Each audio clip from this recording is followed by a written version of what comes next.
Meus queridos irmãos, a graça e a paz do Senhor Jesus, amém? Amém, sejam bem-vindos vocês que nos acompanham pela web. Nós estamos numa série de mensagens com base no livro do profeta Daniel. Essa será, se Deus permitir, a nossa terceira mensagem. Numa primeira mensagem, nós tivemos uma mensagem de reflexão, pensando com base em alguns textos do Antigo Testamento, para refletir acerca da importância dos nossos líderes sobre as nossas vidas. Nós pegamos aquele recorte histórico após a morte de Salomão. Nós percebemos que após a morte de Salomão, o reino do Senhor se dividiu em dois outros reinos, reino do norte, cuja capital era Samaria, e reino do sul, cuja capital era Jerusalém. Por 200 anos, os líderes da região norte fizeram o que era mal perante os olhos do Senhor, e o povo sofreu amargamente. Como resultado, eles foram levados para a Síria e desapareceram. Foram aculturados por outras nações e deixaram de existir. 100 anos se passaram após a queda do reino do norte, cuja a liderança do Senhor estava sob a linhagem de Davi. Houveram alguns avivamentos na região sul. Deus levantou homens como Uzias, como Josias, como Ezequias, mas infelizmente esses períodos de avivamento não foram suficientes. E alguns outros reis passaram também a fazer o que era mal perante os olhos do Senhor. Deus esteve levantando profetas para tentar amainar a ruína espiritual do povo. Para a região norte, Deus levantou Elias, Deus levantou Eliseu. Percebam, homens apaixonados pelo Senhor. Alguns dos maiores profetas que esse mundo já viu. Mas mesmo o zelo profético de um Elias e de um Eliseu não foi suficiente para aplacar um Acabe, por exemplo, marido de uma Jezabel. Na região sul, Deus levantou Abacuque, Deus levantou Jeremias, que foram contemporâneos do ocaso da linhagem de Davi sobre a região de Judá, quando Nabucodonosor invadiu a terra e levou a tribo do Senhor cativa para a região da Babilônia. E a nossa ambição ao longo dessa primeira mensagem foi justamente pensar com os irmãos a importância dos gestores. Como eles são preponderantes para a nossa saúde cívica, para a nossa saúde social, e como os desdobramentos das decisões que esses homens tomam são nefastos para a nossa realidade. Em outras palavras, quando nós temos líderes que concorrem para a maior glória de Deus, nós temos dias de paz sobre a face da terra, de desenvolvimento, mas quando esses líderes não servem para a maior glória de Deus, então o povo perece. Uma vez que nós chegamos à Babilônia, tivemos o tema da nossa segunda mensagem, ainda no primeiro capítulo do livro de Daniel, e nós estudamos o objetivo de Nabucodonosor em mitigar no coração da linhagem aristocrática de Israel o desejo de restaurar o povo do Senhor, de restaurar Jerusalém, a cidade do grande rei, o cálice de tontear as nações. Os irmãos lembram que o plano de Nabucodonosor, por trás daquelas finas iguarias que ele oferecia a Daniel, a Azarias, a Misael e a Abednego, que teve seu nome transformado por Nabucodonosor, era fazer com que aqueles jovens se afeiçoassem a tal ponto à Babilônia, que eles viessem a absorver de tal forma a cultura dos caldeus, que eles não mais tivessem no coração o desejo de restaurar a cidade do Senhor, de voltar a legislar sobre o povo de Israel. Mas aqueles rapazes que tinham algo em torno entre 14, 15, alguns doutrinadores falam 17 anos, foram assim conservados por Deus, assentaram no seu coração o desejo de não se contaminar e prevaleceram. E eu lembro que no final dessa nossa segunda mensagem, eu estava propondo para os irmãos pensarem da seguinte maneira: será que ainda somos abençoados ao tempo que somos contra a cultura, quando remamos contra a maré, quando não nos amoldamos ao espírito da nossa época? E nós concluímos que sim, que aqueles rapazes, em momento algum, se assentaram à mesa de Nabucodonosor, o que seria adimplir aos seus planos, o que seria comprar a sua visão, mas ainda assim, ao cabo daquela jornada de 3 anos, comendo apenas legumes e tomando água, eles se viram 10 vezes mais robustos que todos os demais príncipes que habitavam ali com eles. Essa palavra 10 vezes mais robustos, 10 vezes mais excelentes, vocês lembram? Significa que eles tinham 10 mãos a mais, como que se eles valessem por 5 em toda a matéria sob a qual eles foram indagados. E nisso o nome do Senhor foi glorificado. Os desdobramentos mudam, nós chegamos ao capítulo 2 de Daniel. Nabucodonosor tem um sonho com aquela estátua, que em parte era ouro, em parte era prata, em parte era bronze, e depois havia uma mistura entre barro e ferro e metal. Os sábios da época não conseguiram distinguir o que aquele sonho significava, até que finalmente o Senhor propôs a Daniel a interpretação. Daniel leva a mensagem a Nabucodonosor, e no final do capítulo 2 nós temos que Nabucodonosor se inclinou, prostrou seu rosto em terra perante Daniel, e lhe ofereceu oferta de manjares e suaves perfumes. E disse o rei a Daniel: certamente o vosso Deus é Deus Todo-Poderoso, é o Deus dos reis, é o Deus dos deuses, é o Senhor dos senhores, é o revelador dos mistérios. O que acontece? Nabucodonosor, ele engrandece a Daniel, e Daniel se torna o governador de toda a província da Babilônia. Isso num átimo de segundo, se comparado ao capítulo 1. Nós temos adolescentes que estão longe da sua pátria, das pessoas às quais eles amavam, espoliados dos seus bens, numa cultura completamente estranha, e agora esses homens que faziam parte do baixo clero na Babilônia, agora fazem parte do alto escalão. Um deles em especial, Daniel, era o governador de todo o império caldeu. Será que esse rapaz iria se ensoberbecer? Será que o poder haveria de subir-lhe ao coração? Será que ele se venderia nesse momento? Ou as lições que ele aprendeu na corte de Josias, quando era apenas uma criança, de fato haviam permitido transformações em seu coração, de modo que ele não viesse a ceder às pressões da Babilônia. Um pouco mais à frente nós veremos que sim, que Daniel conseguiu permanecer firme na presença do Senhor. Sendo Daniel governador, ele convida os seus 3 amigos, a serem como que ministros do seu governo. A pedido de Daniel, capítulo 2, versículo 49, constituiu o rei a Sadraque, Mesaque e Abednego sobre os negócios da província da Babilônia, enquanto que Daniel fez as vezes de um primeiro-ministro. Nós lembramos, da nossa mensagem anterior, que houveram 5 dinastias babilônicas, desde Nabucodonosor até Beltesazar, e Daniel foi o primeiro-ministro das 5 dinastias. E a gente viu que é comum nos governos atuais, nos dias atuais, quando um governador sai, o que é que ele faz? Ele tira todo mundo. E Daniel prevalecia, porque ele era excelente, ele era competente, ele era inteligente, ele era apaixonado pelo Senhor, e nós queremos pessoas assim perto de nós.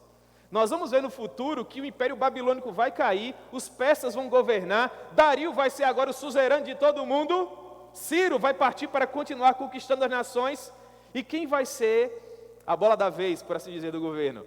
Daniel.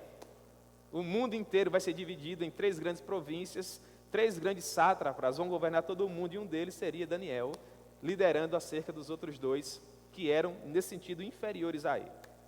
Percebam, vale a pena servir ao Senhor, vale a pena conservar-se íntegro. E é verdade dizer, quando os nossos gestores concorrem para a maior glória de Deus, nós somos abençoados. Quando não, irmãos, nós perecemos. Me parece que o grande objetivo desse livro, que fala da conservação do povo do Senhor na Babilônia, é justamente esse: provar que sempre haverá um remanescente fiel, que deve sim, irmãos, propor sobre a terra os valores do reino de Deus. Agora, não Daniel, mas os seus 3 amigos serão postos à prova. É a famosa passagem da fornalha de fogo. Nabucodonosor, ele constrói uma estátua enorme, à sua própria glória. Ele edita uma lei para que todos os seus súditos se prostrem a essa imagem, magnificando o seu nome, tornando-o uma espécie de Deus. Ele deveria ser adorado. E todos os asseclas do seu governo, todos aqueles que eram subservientes ao seu governo, eles dançam conforme essa música, à exceção dos 3 amigos de Daniel, Sadraque, Mesaque e Abednego, que não se curvam ao capricho de Nabucodonosor, mas que permanecem de pé, íntegros na presença do Deus Todo-Poderoso, e que preferem sofrer as consequências da sua postura, que se deixarem levar pelos caprichos nefastos deste homem que só tinha prazeres humanos a lhes oferecer e não necessariamente uma eternidade em glória. Portanto, os 3 amigos de Daniel souberam escolher muito bem. As aplicações que nós vamos fazer ao longo da nossa conversa breve de hoje de manhã, com base nesse capítulo 3, serão mais ou menos as seguintes: será que nós, estando numa condição de conforto, tais quais esses homens, teríamos a mesma postura que eles? Será que nós não teríamos medo de perder a nossa portaria? Ou de não sermos promovidos na próxima promoção? Ou de perdermos a porta, entre aspas, que havia sido aberta para nós? São algumas das indagações que são colocadas diante de nós, quando nós temos que nos posicionar pelo Evangelho, mas nós preferimos ser o espírito da época por conta daquilo que chamamos de politicamente correto. O que é politicamente correto? É no meio dos evangélicos ser evangélicos, mas no meio daqueles que ainda não conhecem a cruz ensanguentada, se comportar tal qual eles, porque afinal de contas, se nós nos comportarmos de uma maneira diversa, a portaria não vai sair, a porta não vai permanecer aberta, nós não vamos ser promovidos, nós vamos ser substituídos e por aí vai. Isso permeia todas as áreas da nossa vida. Quem está no academicismo sabe, quer ser mestre, meu irmão, quer ser doutor, tem que dançar conforme a regra. Ou produz de acordo com aquele que te orienta, para satisfazer os seus caprichos, estar dentro da casinha cultural, ou então, meu irmão, vai fazer outra coisa da tua vida, porque dificilmente, se não for a misericórdia e a graça do Senhor, como nós estamos observando aqui, você vai ter condições de criticar o sistema e ainda assim continuar produzindo e ascendendo dentro dele. Portanto, sua graça, sua misericórdia, e louvado seja o nome do Senhor, porque maior é aquele que se encontra conosco do que aquele que se encontra no mundo. Contudo, essa foi a tônica tanto da primeira mensagem quanto da segunda. Permanecer fiel, irmãos, custa caro, há que se ter coragem. E nós vamos rapidamente observar isso aqui. Portanto, do verso 1 ao verso 7, do capítulo 3 de Daniel, nós temos um decreto excêntrico de um rei profundamente narcisista. O que nós observamos? O rei Nabucodonosor fez uma imagem de ouro que tinha 60 côvados de altura e 6 de largura. Levantou-a no campo de Dura, na província da Babilônia.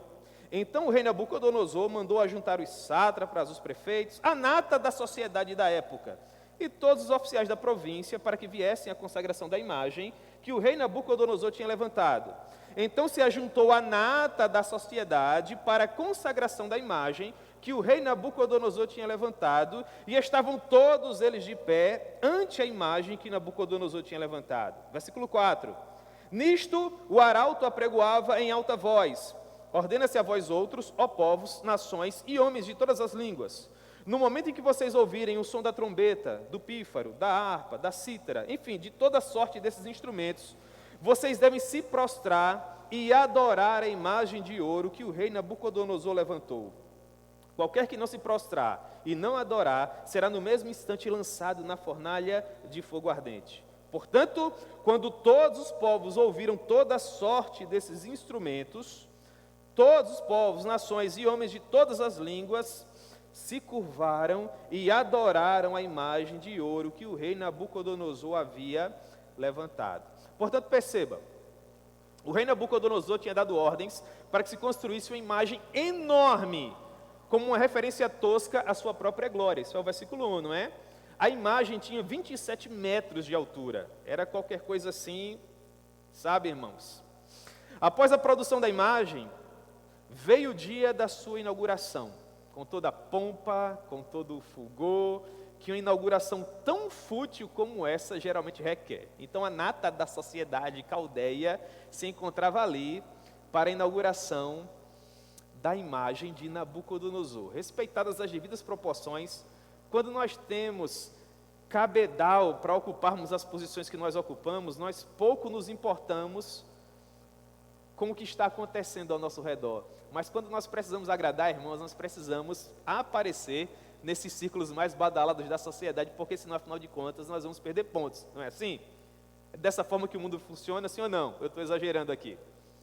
Então a nata da sociedade caldeia se encontrava lá aos pés da imagem tosca, nefasta, que Nabucodonosor havia feito a sua própria glória. Todas as pessoas mais ilustres da província da Babilônia se encontravam ali. Seria uma espécie de acontecimento do ano. Ninguém que frequentava os círculos mais badalados da Babilônia queria perder isso. Todo mundo tirando uma selfie com a imagem, para postar na rede social e marcar o lugar. Portanto, Daniel nos oferece uma referência à estirpe, ao pedigree das pessoas que se encontravam ali. Versículo 3, sátrapas, prefeitos, governadores, juízes, tesoureiros, magistrados, conselheiros, todos os oficiais da província estavam ali reunidos, esperando as palavras do arauto, que em dado momento o arauto faz às vezes de um pregador, como eu estou fazendo agora pela manhã. Então imagine um homem, de uma caixa torácica poderosa para falar para uma verdadeira multidão. Não havia serviço de som como esse que eu uso aqui. Eu quero acreditar que ele subiu numa caixa amplificatória, um palanque primitivo da época, e a plenos pulmões ele disse assim, versículo 4, ordena-se a vós outros, ó povos, nações e homens de todas as línguas. No momento em que vocês ouvirem a banda de música, vocês se prostrarão e adorarão a imagem de ouro que o rei Nabucodonosor levantou. Aí vem a sentença, versículo 6. Qualquer que não se prostrar e não adorar, será no mesmo instante lançado na fornalha de fogo ardente. A inauguração consistia nisso. Toda a nata da aristocracia neocaldeia se encontrava ali, os povos cooptados por Nabucodonosor também se encontravam ali, e essas pessoas tiveram o desprazer de ouvir um dos decretos mais simplórios que esse mundo já viu. É uma coisa, meus irmãos, de fato tosca, você ser o imperador de todo o mundo e não tendo o que fazer, constrói uma imagem à sua própria glória e ainda edita uma lei tão pífia como essa. E ainda há uma verdadeira multidão para dar ouvidos a isso.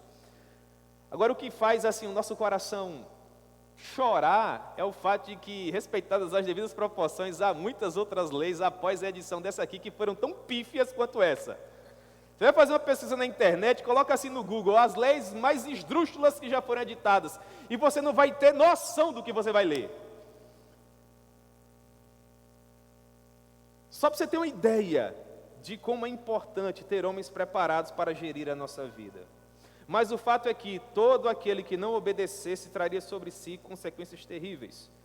Todos os que prontamente não obedecessem seriam lançados na fornalha de fogo ardente. Portanto, a morte seria pública e cercada de muita dor e de muita vergonha. Sem dúvida se tratava de uma terrível sentença.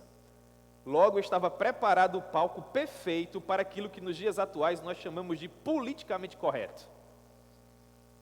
Politicamente correto. O que é ser politicamente correto? Ora, politicamente correto é o nome que se dá ao comportamento vazio de significado por parte daquele que sabe que sua obediência fere aos seus princípios morais, mas que mesmo assim prefere obedecer com o risco da sua própria consciência por temer perder aquilo que ele acha que possui.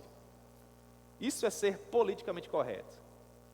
É você entender que obedecer aquele tipo de lei, aquele tipo de comportamento social vai de encontro aos seus valores cristãos, vai de encontro aos seus valores morais, mas você prefere se submeter a isso. Algumas pessoas falam assim, eu sou crente, mas eu não sou crente, sabe? Afinal de contas, todo mundo faz isso. Nós aprendemos no capítulo 1 que nós não somos iguais a todo mundo, irmãos. Nós já compreendemos a mensagem da cruz ensanguentada, nós somos pessoas que pertencemos a um reino de glória. É o que nós observamos no versículo 7. Todos os povos, nações e homens de todas as línguas adoraram a imagem de ouro que o rei Nabucodonosor havia levantado, com uma exceção. E como a exceção fala ao nosso coração, não é? Como a exceção é preciosa. Deus conta com pessoas apaixonadas por Ele sobre a face da terra, irmãos. Pessoas que de fato ousem fazer a diferença, que não queiram ser mais do mesmo, Maria vai com as outras, cabrito de panurgio, né, para usar um termo da filosofia. Pessoas que de fato tiveram a sua vida transformada pela imagem da cruz e querem fazer valer essa transformação, que vivem plenamente Romanos capítulo 12. E não vos conformeis com o espírito da vossa época, e não vos conformeis com essa cultura nefasta, e não vos conformeis com isso que nós chamamos de politicamente correto, mas transformai-o pela renovação do vosso entendimento. Contudo, para viver no desfrute diário dessa contracultura, você tem que ter coragem. Porque não é fácil se posicionar pelo Evangelho, sobretudo no período que nós estamos vivendo atualmente. Mas haviam 3 rapazes que estavam ainda iniciando a sua vida, que eram corajosos e que pensavam fora da caixa. Versículo 8. Ora, no mesmo instante se chegaram alguns homens caldeus e acusaram os judeus e disseram a Nabucodonosor: ó rei, vive eternamente. Tu, ó rei, baixaste um decreto pelo qual todo homem que ouvisse o som da banda de música se prostraria à imagem de ouro que tu levantastes. Versículo 11. E qualquer que não se prostrasse, não adorasse, seria lançado na fornalha de fogo ardente. Agora olha o versículo 12. Olha como o povo de Deus chama atenção. Há uns homens judeus que tu constituísse sobre os negócios da província da Babilônia. 2 características que chamaram a atenção dos asseclas de Nabucodonosor, daqueles que eram subservientes ao seu governo. Primeiro, eles não eram caldeus, eles eram judeus. E eles não faziam parte do baixo clero, eles faziam parte dos altos escalões. Eles eram os governadores da Babilônia. O que esses homens queriam? Em primeiro lugar, destilar o seu ódio. Por quê? Porque eles eram judeus. O povo de Deus não pode estar em evidência, o povo de Deus não pode ser inteligente, o povo de Deus não pode gerir, o povo de Deus não pode governar, o povo de Deus só pode sofrer. Portanto, eles têm que ser destituídos, eles têm que ser colocados no lugar deles. É o que eles procuram fazer. Tu os constituíste sobre os negócios da província da Babilônia, a saber, Sadraque, Mesaque e Abednego. Estes homens, ó rei, não fazem caso de ti. Aos teus deuses eles não servem, nem adoram a imagem de ouro que tu levantaste. Que currículo lindo, irmãos! Isso é um currículo maravilhoso. Como eu queria ser o pai de qualquer desses 3 jovens aqui para me orgulhar deles agora. Você percebe que a porção final do versículo 12 ofusca a porção inicial? O que é que nós, respeitadas as devidas exceções, queremos para os nossos filhos? Nós queremos para os nossos filhos, de acordo com a educação que nós estamos dando, os altos escalões. A gente quer dinheiro, irmãos, carro do ano, casa bem elaborada, a gente quer viajar para a Europa. Ainda que isso custe para os nossos filhos não fazer casos dos deuses da nossa geração, não adorar as imagens que são proferidas, nem se assentar à mesa destes nefastos que tentam controlar a nossa existência. Em outras palavras, o que eu quero dizer? Que às vezes nós gastamos verdadeiras fortunas para tornar os nossos filhos cidadãos do mundo, e não gastamos 10 centavos para torná-los cidadãos dos céus. Eu não quero dizer que investir na cultura do teu filho é errado, pelo contrário, se você puder, e se você conseguir gerenciar bem isso, meu irmão, invista no seu filho, porque nós precisamos de pessoas piedosas, inteligentes e apaixonadas por Jesus, governando as nossas vidas. É o que eu estou propondo com essa série de mensagens. Contudo, nós não podemos, ao custo de projetos como esse, perder as almas dos nossos filhos que são eternas. Então, que Deus nos conceda a sabedoria para fazermos uma leitura precisa do Espírito da nossa época, colocarmos os nossos filhos onde eles devem estar, para a glória de Deus, sem contudo perdermos as suas almas que vão existir por toda a eternidade. Então perceba, o subserviente, ele cresce por meio da bajulação, mas à luz desse texto ele também cresce por meio do prejuízo dos demais. Então o subserviente, o babão, para você compreender usando um termo chulo da nossa época, ele tanto cresce por ser subserviente, por querer agradar sempre o que já está no poder, mas ele também cresce entregando os demais, prejudicando os demais. Ele literalmente escala sobre a vida dos outros. É o que acontece aqui. Esses homens, Sadraque, Mesaque e Abednego, eles fazem pouco caso de ti. E entenda, lá no versículo 8 diz assim, eles foram a Nabucodonosor no mesmo instante. Quando eles perceberam que aqueles 3 pensavam fora da caixa, que eles eram contra a cultura, que eles se conservavam íntegros perante o Senhor, eles foram de pronto dizer a Nabucodonosor, o mais rápido possível. Há alguns homens, ó Nabucodonosor, que são diferentes dos demais. Como a gente precisa disso? Né? Versículo 12. Irmãos, deve ter sido uma visão apoteótica. Toda uma multidão de asseclas prostrados ante uma estátua ridícula. E 3 jovens de pé, resplandecendo como luzeiros no mundo. João Calvino diz, né, que Daniel e seus 3 amigos eram como as bandeiras de Israel na Babilônia. Irmãos, isso me emociona. Não foram só aqueles 3 garotos que foram levados para a Babilônia, não. Toda a aliança aristocrática de Israel estava ali. Primeiros ministros, conselheiros de Salomão. Irmãos, muitos homens poderosos de Israel. Como esses homens estavam? Prostrados, ajoelhados. Será que não havia alguns desses homens que não diziam assim, vocês estão querendo morrer? Ajoelha depressa, enquanto ninguém vê. Ajoelha. O que passava na mente daqueles rapazes? O que passava no coração deles nesse momento? Eles sabiam que o seu comportamento idealista e piedoso não passaria em branco, visto que a imagem idólatra daquela estátua estava sendo compartilhada com a imagem de 3 garotos, que mesmo longe de casa, dos familiares e de tudo mais que eles amavam e conheciam, estavam lutando para permanecerem íntegros na presença do Senhor. E eles eram governadores, eles não estavam na mesma posição de Daniel, que governava tudo, mas eles possuíam cargos super festejados. No mínimo, o que aconteceria com o emprego desses 3 rapazes aqui? Eles perderiam. Então vem aquelas perguntas que não querem calar, o que a gente vai beber, o que a gente vai comer, o que a gente vai vestir, onde é que a gente vai dormir hoje à noite, meus irmãos? Tudo isso estava crucificado com Cristo na vida desses rapazes. Eles estavam nesse momento dependendo completamente do Senhor.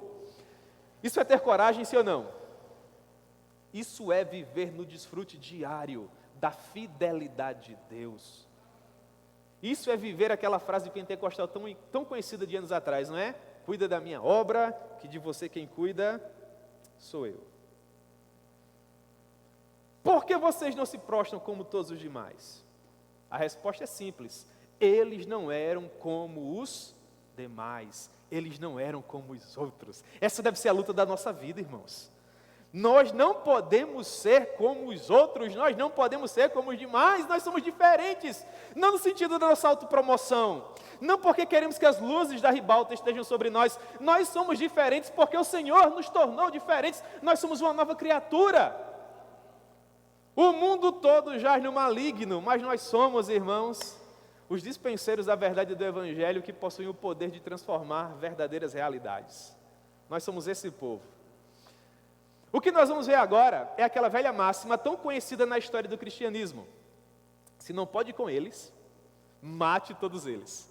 Não é assim que os inimigos funcionam contra o povo do Senhor? Do verso 13 ao verso 23, vamos lá.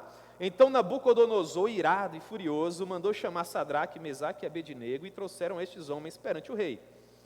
Falou Nabucodonosor e lhes disse: meu Deus do céu, eu fico imaginando 3 adolescentes perante o imperador do mundo, o camarada irado, furioso, dizendo assim: é verdade, ó Sadraque, Mesaque e Abednego, que vós não servis aos meus deuses, e nem adorais a imagem de ouro que eu levantei? Agora se preparem. Versículo 15, estejam dispostos, e quando vocês ouvirem a banda de música, se vocês não adorarem a minha imagem, a imagem que eu fiz, nesse mesmo instante, vocês serão lançados na fornalha de fogo. E quem é o Deus que vos poderá livrar das minhas mãos? Isso já era suficiente, irmãos, para fazer muita gente boa desmaiar, passar todo tipo de luta emocional aqui. E os 3 rapazes responderam, versículo 16, ó Nabucodonosor, quanto a isso não precisamos nem te responder. É como se eles dissessem assim nas entrelinhas do versículo 16. Ao longo desses 3 anos, o Senhor ainda não nos conheceu? Somos diferentes, Nabucodonosor. Pouco se importa com o conceito que você tem de nós. Nós somos íntegros e fiéis a você enquanto seus funcionários. Nós estamos trabalhando aqui para a maior glória de Deus. Contudo, quando você tenta confundir a sua pessoa com a pessoa do nosso Deus, nesse momento nós preferimos ao nosso Deus, ainda que amarguemos as consequências.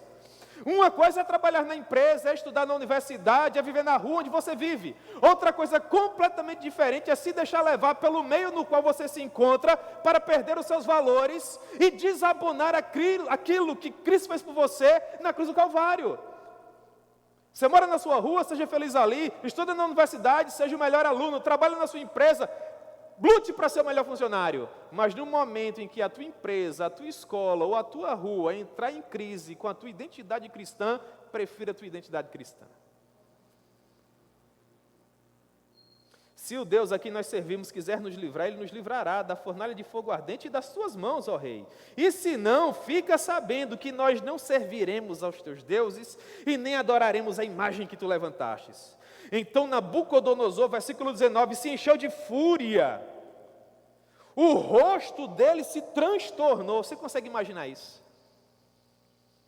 E os rapazes ali, ó, de pé olhando para ele. Como isso glorifica a Deus, irmãos? Você consegue gastar 2 ou 3 segundos da sua vida preciosa, imaginando Deus no seu trono de glória, olhando para aqueles 3 rapazes, de pé, com todo o contexto, militando contra eles, lutando, permanecendo fiel. Como Deus é glorificado em nosso estilo de vida, nas decisões que nós tomamos. Louvado seja o nome do Senhor. E Nabucodonosor deu ordens para que se acendessem a fornalha 7 vezes mais, e ordenou aos homens mais poderosos do seu exército que amarrassem os rapazes e os lançassem na fornalha de fogo. Então eles foram lançados, amarrados por meio das suas roupas, versículo 21, dentro da fornalha sobremaneira acesa. Verso 22, como a palavra do rei era urgente, e a fornalha estava 7 vezes mais acesa, aqueles homens mais poderosos do exército, de cara já foram logo consumidos pelo fogo.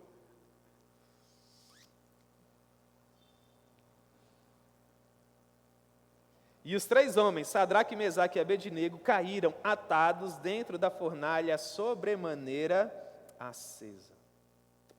Quando você olha do verso 13 para o verso 15, a maneira com que Nabucodonosor, com seu semblante transtornado, confronta aqueles rapazes, a sensação que você tem é de que, se não for a graça de Deus, aqueles rapazes vão sucumbir nesse momento. Eu nunca quero generalizar absolutamente, mas respeitadas as devidas proporções, quando nós comparamos o comportamento desses jovens com o comportamento da nossa geração atual, nós percebemos, irmãos, que às vezes a nossa geração atual está muito mais preocupada com a sua popularidade do que necessariamente com a sua comunhão com Deus. Você às vezes faz uma análise da rede social de um jovem que frequenta comunidades evangélicas e você percebe que ele já está tremendo perante Nabucodonosor faz muito tempo. Não por conta de perder o emprego, pelo contrário, só para não perder uma curtida. Ou um seguidor, quem sabe. Então nós somos cooptados, nós somos manietados, agrilhoados, aprisionados nos dias atuais muito facilmente. Não se faz necessário que um homem poderoso grite com o rosto transtornado ante a nossa presença para nós perdermos os nossos valores. Basta o simples espírito da época. Você tem que ser popular, você tem que ser curtido, você tem que ser amado, você tem que ser festejado, você tem que estar dentro dessa casinha cultural que o mundo tem criado. Se não, é ostracismo social e as pessoas temem não serem amadas, não serem percebidas, não serem curtidas, não serem populares. Mas deve chegar um momento em que nós temos, irmãos, que tomar uma decisão. Ou nós somos, pelo Evangelho, aceitando as consequências dele, ou então, meus amados irmãos, nós seremos apenas mais do mesmo. Aqueles rapazes não pensaram 2 vezes, a resposta no entendimento deles era muito óbvia. Nabucodonosor, nós somos felizes com o emprego que nós temos, mas eu quero que você fique ciente de uma coisa: nós jamais adoraremos aos teus deuses, nós jamais nos prostraremos à tua imagem, nós já sabemos a quem servir, nós já temos um relacionamento com o nosso Senhor, nós sempre haveremos de preferir a Ele, ainda que você tome a decisão que você tomar. Se o amor desses jovens for comparado com o amor que muitas pessoas em nossa geração dizem sentir pelo Senhor hoje, nós vamos ver que o amor que essas pessoas dizem sentir não passa de uma sombra apática daquilo que de fato deveria ser. Porque amor é sobretudo relacionamento, é convívio, é contato, é estilo de vida. E muitas pessoas professam com os lábios aquilo que infelizmente elas não conseguem viver dentro das suas próprias realidade. Se bem que existem muitas pessoas hoje, louvado seja o nome do Senhor, que são profundamente apaixonadas e comprometidas com eles, mas nós precisamos de ainda mais pessoas, porque há muito a ser feito. Portanto, a fidelidade desses 3 jovens desencadeou uma fúria terrível, nefasta, em Nabucodonosor. E os rapazes haveriam de sofrer as consequências. É interessante notar, irmãos, que os inimigos da nossa fé sempre pensaram da seguinte maneira: o amor que eles sentem pela própria vida e pelo futuro deles é maior que o amor que eles sentem pelo Deus ao qual eles servem. E sempre que isso é colocado em xeque, pessoas verdadeiramente apaixonadas pelo Senhor dão uma demonstração poderosa de que amavam muito mais a Deus. Sadraque, Mesaque e Abednego, vocês amam mais os seus empregos e o seu futuro profissional ou a Deus? Eles respondem como? A Deus. Pode jogar na fornalha. Coloquem outros 3 aí em nosso lugar. Não tem problema nenhum. Acende a fornalha 7 vezes mais. Vamos tornar a morte desses 3 adolescentes um espetáculo, para que as pessoas saibam que o Deus de Israel não pode coisa nenhuma. O Senhor do universo é Nabucodonosor. Nesse ponto, eu gostaria que você refletisse comigo o seguinte: perceba como a coisa é muito mais séria do que necessariamente o testemunho de 3 adolescentes. O que estava em jogo aqui? Uma lei que não contribuía para a maior glória de Deus. Perceba como a introdução da primeira mensagem e a reflexão da segunda é importante para a compreensão desses 3 rapazes aqui. Eles estavam lutando pelo quê? Eles estavam lutando pela maior glória de Deus. E como essa glória se manifestava? Nas leis que estavam sendo produzidas, na maneira com que o mundo estava sendo tratado, pela postura de Nabucodonosor. Ceder ao capricho de Nabucodonosor não era necessariamente dobrar o joelho e ser Maria vai com as outras. Ceder ao capricho de Nabucodonosor era dizer que quem era o Senhor sobre a vida deles e da existência deles era Nabucodonosor e não Deus. É por isso que é importante um homem de Deus em posições estratégicas da sociedade, porque as leis serão leis sábias, o conselho que esses homens darão serão conselhos de qualidade. E com isso, irmãos, o velhinho vai ter atendimento no hospital, a criança vai ter vaga na creche, o seu filho vai ter oportunidade no mercado de trabalho. Se não, as crianças vão padecer, os velhinhos vão sofrer, e o mundo vai se encontrar, respeitadas as devidas exceções da maneira como se encontra. Instituições desacreditadas, homens que não escondem de ninguém o desejo que está por trás do seu afã de ascender ao poder, e por aí vai. Esses homens eram governadores, ocupavam os altos escalões da Babilônia e amavam a Deus. O amor que eles sentiam a Deus deveria refletir drasticamente sobre a forma como eles lidavam com os cargos que eles possuíam. E o que nós aprendemos com isso? Ou o reino de Deus é um reino de consciência, ou ele não é nada, irmãos. Um reino de consciência. E esses rapazes estavam cientes nesse momento que eles deveriam tomar essa postura, ainda que eles perdessem as suas vidas. Ah, pastor, mas se eles finalmente fossem assassinados, Nabucodonosor colocaria outros 3 e o mundo continuaria da mesma forma, mas eles não teriam se vendido. E da próxima vez que eles abrissem os seus olhos, eles estariam na presença do Senhor, onde há plenitude de alegria e delícias indizíveis. Porque permaneceram fiéis, ainda que Deus tivesse um outro propósito para a vida deles, que no caso fosse o martírio. Não foi o que aconteceu aqui, eles resistiram. Essa lei não concorre para a maior glória de Deus. O que nós aprendemos nas festejadas institutas da religião cristã, escrita pelo João Calvino? Toda autoridade é constituída por Deus para quê? Para implementar na terra os valores do reino de Deus. Se essa autoridade constituída por Deus não implementa na terra os valores do reino de Deus, o que é que tem que acontecer com ela? Ela tem que ser retirada. E no lugar dela colocada uma pessoa que sirva melhor que ela. E é função da igreja pensar dessa maneira. Houve uma época em que os ministros do Evangelho eram os homens mais preparados das províncias. Inteligentes. Mas, infelizmente, de uns dias para cá, irmãos, as pessoas entenderam que você tem que escolher. Ou você é inteligente ou você é crente. E o resultado está aí. Os nossos filhos não podem se preparar nas universidades para servir a Deus. Você já imaginou gestores crentes apaixonados por Jesus? Médicos, advogados, engenheiros? Mas não, a letra mata. Tira esse povo da universidade. Vai se desviar todo mundo. Moral da história. Sabe o que é que Platão vai dizer no 6º século antes de Cristo? A pior coisa que pode acontecer a um homem que não quer se envolver com a vida cívica é ser governado por alguém que se envolve. Os espaços não ficam em branco não, irmãos. Nós que temos a mente do Senhor deixamos de ocupar os espaços. Eles vão ficar vazios? Não, eles vão ser ocupados. E o resultado está aí. Tá bom? Então, nós temos que entender que esses homens de função pública são importantes e muito. Vamos terminar? Então Nabucodonosor se espantou, se levantou depressa, versículo 24, e disse aos seus conselheiros: nós não lançamos 3 homens dentro do fogo? E eles falaram: é verdade. Então ele tornou: eu, porém, vejo 4 homens soltos, andando, passeando, sem sofrer dano algum, e o 4º homem é semelhante a um filho dos deuses. Então se chegou Nabucodonosor à porta da fornalha sobremaneira acesa, falou e disse: Sadraque, Mesaque e Abednego, olha como a coisa muda.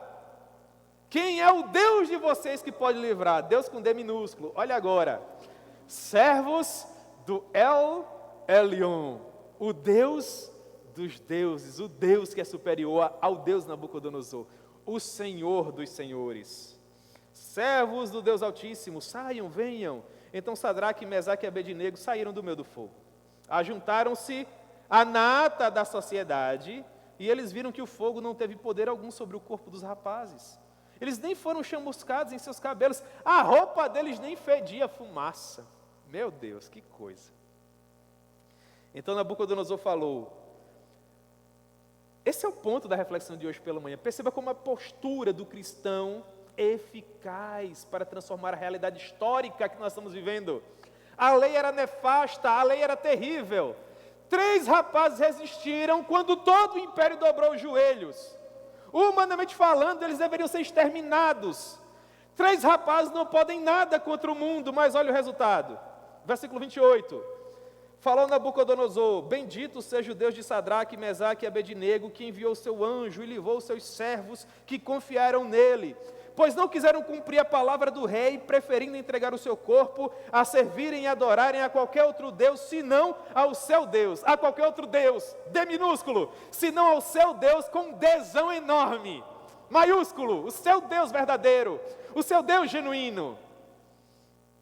Portanto, faça um decreto. Esse é o ponto, deve ser escrito com letras douradas. Esse é o ponto nevrálgico, fundamental do capítulo 3.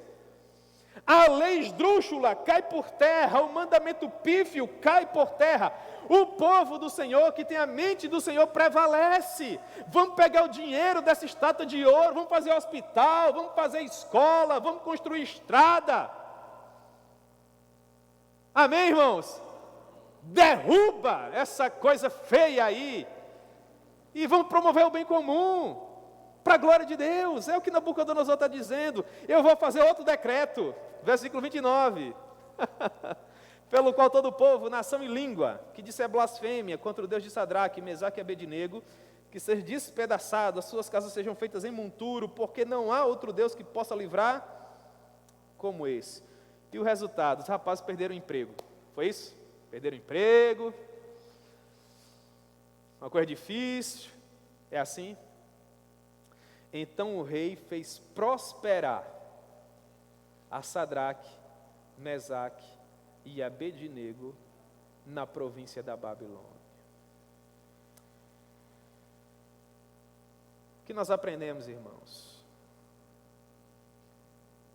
Que nós temos o poder de transformar realidades para a glória de Deus.